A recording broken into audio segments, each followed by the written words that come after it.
Babina sali pongo lingani tanga masolo boucle. Vraiment mawa na mutema tozali vraiment na mawa ya koyebisa bino penza papa na biso yaya na biso pe leki na biso papa Henri Ponitingi vraiment oyo atiki biso penza na mukolo ya lelo penza mawa mingi na kati ya mutema bolanda ndenge balobi na micro ya Lingala News po ve mortuel eke salama mercredi oyo penza awa na pova Babina sali pongo lingani tanga masolo boucle. Tozali na mawa ya koyebisa bino papa na biso Bonitingi Ngabandi penza atikaki biso oyo abotama na 1959 pe ayoko tika biso na 2024 oyo abotamaka vraiment famille Ngabandi vraiment bazali na mawa ya koyebisa biso papa na bango pe yaya na bango pe leki na bango pe lisusu groupe Kapita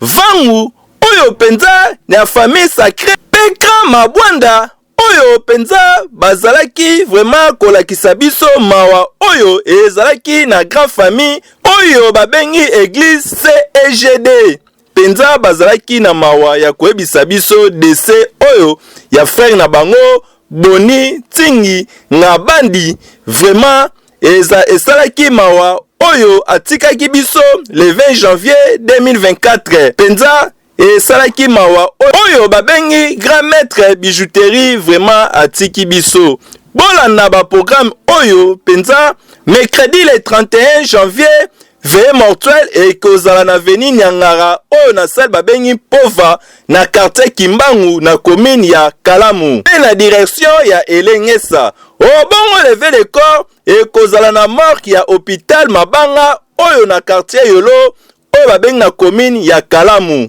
pe lisusu recueillement ekosala makaka awa na salle Pova oyo ezali na Nyangara direction ya Elengesa na commune ya Kalamu penza bozanga te bino nyonso awa penza bozala obongo enterrement ekosala na cimetière oyo Mingadi de oyo ezali na Congo Central mwana nyonso zala wana kouta cimetière na Mingadi de oyo na Congo Central pe kozonga sulsu na salle ya Pova wana kaka po na kozwa mwa eloko kaka ndenge ezalaka biso awa na Lingala News tolobi vraiment mawa nyonso vraiment biso awa na Lingala News penza tolobi boyi. Bonjour mes frères et sœurs dans le Seigneur et toute la famille Ngabadi, famille Kapita Vangu, la famille sacrée, Clan Magwada et puis la grande famille CGD. Suite il y a décès, il y a notre grand frère, notre oncle, notre neveu, notre cousin, frère, ami. Voilà pourquoi nous vous annonçons le programme. Le programme d'idée, déjà mercredi, nous allons dans la salle Pova. La salle Pova, déjà dans la Nyangara, Elengesa. Croisement Nyangara, Elengesa, la commune de Kalamu. La quartier Kimbangu.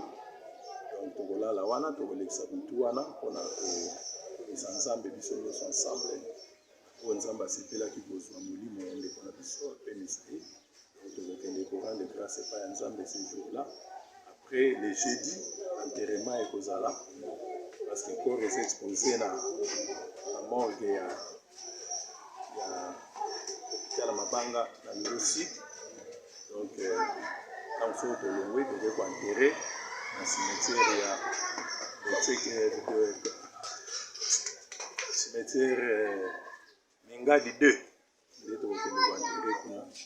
Donc voilà le communiqué de fait sans Zamba Pambolabino. Donc déjà pour soutenir biso spirituellement, physiquement, moralement, financièrement, nous sommes salamo vraiment Zamba a Pambolabino, nous sommes cœur avec vous.